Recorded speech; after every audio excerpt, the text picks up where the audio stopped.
Senang sekali hari ini kita berjumpa dengan seseorang yang hebat.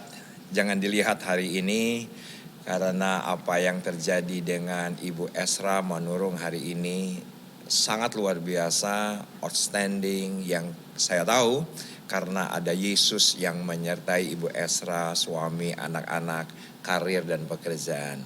Podcast daripada Mulai dari nol hari ini. Terima kasih Ibu Esra. Senang setelah sekian hari yang lalu kita sempat fellowship, tetapi hari ini kita akan banyak tanya-tanya apa yang terjadi dengan Ibu Esra Manurung.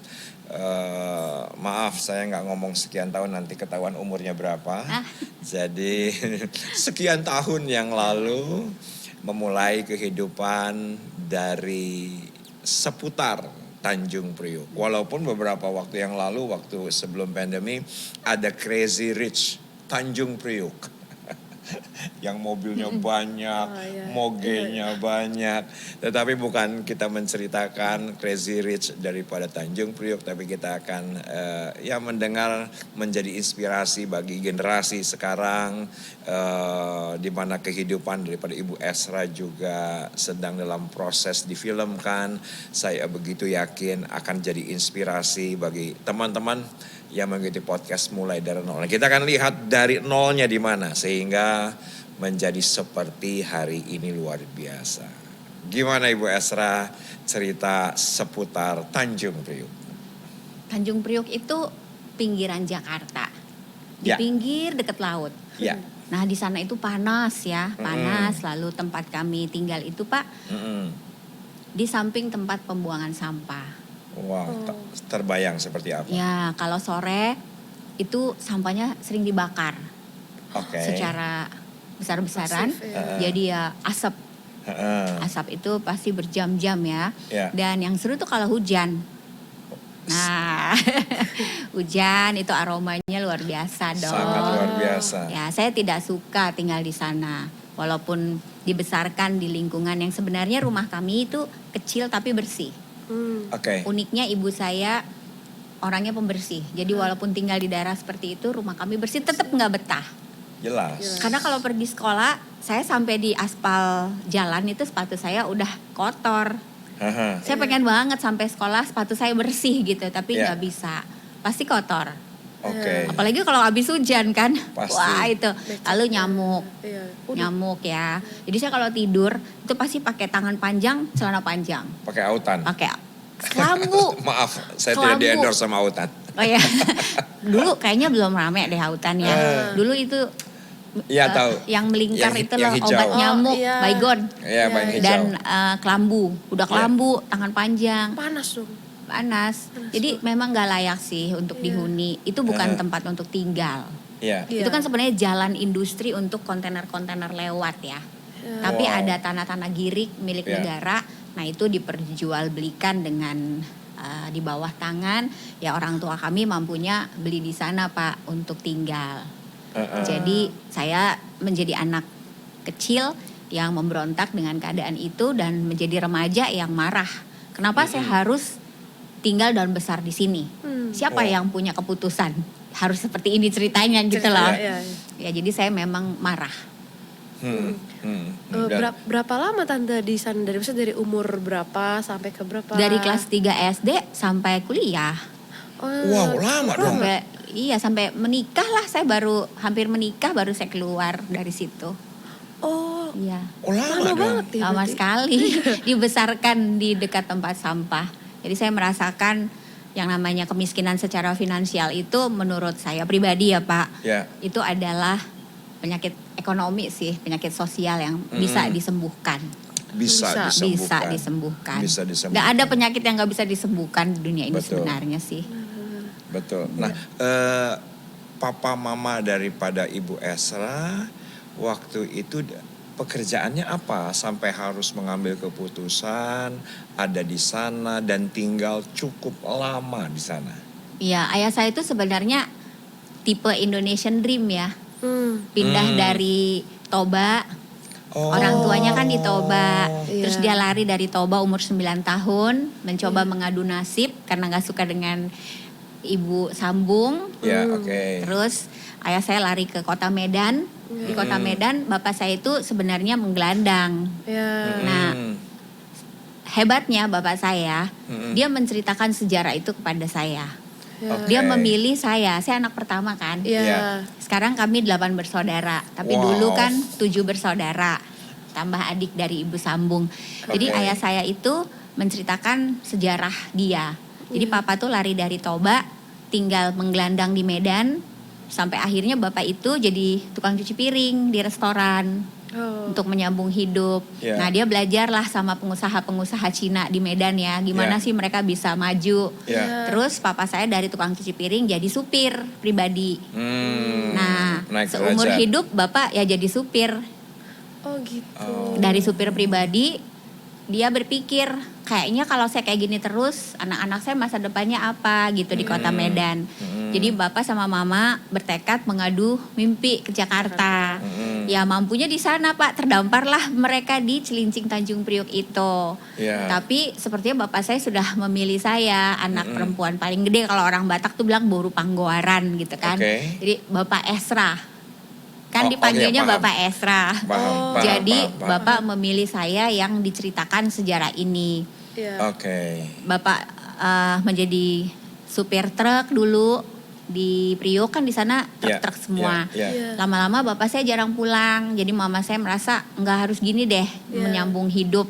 Akhirnya papa saya jadi supir angkot. Kalau supir angkot kan pulang terus. Ya gitu sih sejarahnya. Ya kemampuannya hanya segitu. Ibu saya adalah kadang jualan di pasar, tapi on and off karena anaknya banyak kan. Jadi dia memang ada pekerjaan sambilan berjualan, tapi dia lebih banyak mengurus rumah tangga.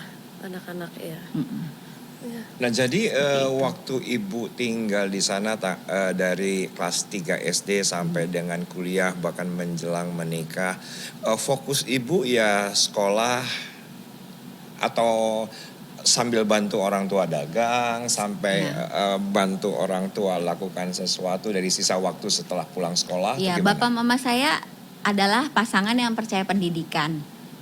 Jadi mereka tahu bahwa dengan pendidikan mereka yang tidak lulus SD, mereka kepingin anak mereka sarjana. Ya dulu ngertinya gitu. Jadi mereka suruh saya dan adik-adik sekolah. Bapak yang kerja, kami tugasnya sekolah. Tapi setelah saya umur 18 tahun, mama kan meninggal. Sehingga fokus bapak saya berubah.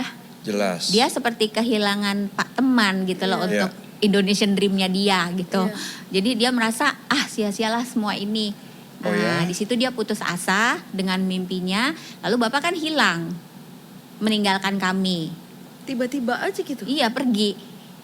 Dia pergi, seperti keseimbangannya hilang gitu ya. Bagaimana ya Pak, kalau bapak punya anak 5, terus 2 di inkubator, terus istrinya nggak ada.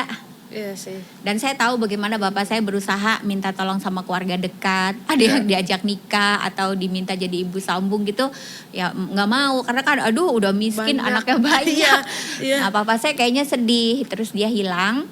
Sayalah menghadapi itu sendiri dengan adik saya 4 dan 2 di inkubator. Saya harus berpikir gimana melanjutkan kehidupan ini. Nah sejak itu luar biasanya bapak sudah menanamkan dalam diri saya harus tetap sekolah, adik-adik harus tetap sekolah. Tapi kan nambah PR saya, gimana makan. Nah saya jadi berpikir gimana untuk cari duit. Sejak umur 18, kehidupan tuh seperti saya lihat tuh, saya peres otak kayak anduk gitu. Kalau kita cuci anduk kan kita peres ya. Saya tuh peres otak saya gimana caranya cari duit. Jadi umur segitu saya udah mikir tetap sekolah, nyekolahin adik-adik dan mesti cari duit. Nah, waktu zaman itu cari duitnya gimana? Yang paling cepet saya lihat yang ada. Nah di lingkungan itu tuh ada sales Avon ya zaman dulu yang suka jualan lipstik, jualan bedak. Saya ikut jual dong gitu. Yang paling cepat tuh kan jual sesuatu terus dapat komisi. Jadi saya jual lipstik, jual Avon. Tapi saya jualannya tuh kalau saya mendefinisikan saya jualannya dengan mental miskin. Jadi saya beli dong supaya saya dapat uang. Beli dong, saya kan butuh duit. Jadi saya kayak ngejar-ngejar orang supaya tolong dong. Dan saya merasa saya udah bagus loh jualan.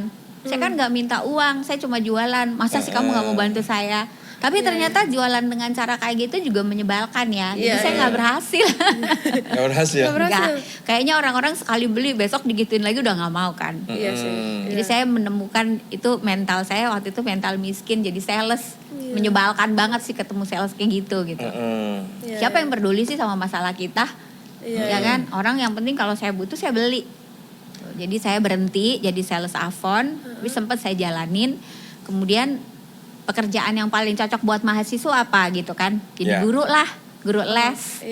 Nah saya tanya sama teman-teman saya, ada gak sih tetangga, saudara yang mamanya kerja? Sini saya ajarin bikin PR. Ya udah saya jadi guru les. Sekalian daycare gitu. Sekalian, tapi guru murid-murid saya. Itu daycare terlalu. Memang daycare salah satu opsi untuk adik-adik saya. Oke. Tapi buat saya guru, karena kan adik saya masih SMA, SMP, SD. Saya ajarin mereka juga untuk jadi bersih-bersih di rumah orang. Oke. Iya, jadi kalau Lebaran kita seneng banget tuh. Dapat infal. Ya ampun. Pada zaman itu udah ada infal. Iya udah. Kan kita infalnya bukan di Tanjung Priok, kemana-mana, ke Bekasi, ke Depok, siapa aja. Hebat tuh. Iya, pokoknya 2 minggu Seminggu jalan-jalan. 2 minggu tuh kita ngerjain rumah orang. Dan karena mama kita pembersih, kita lumayan favorit.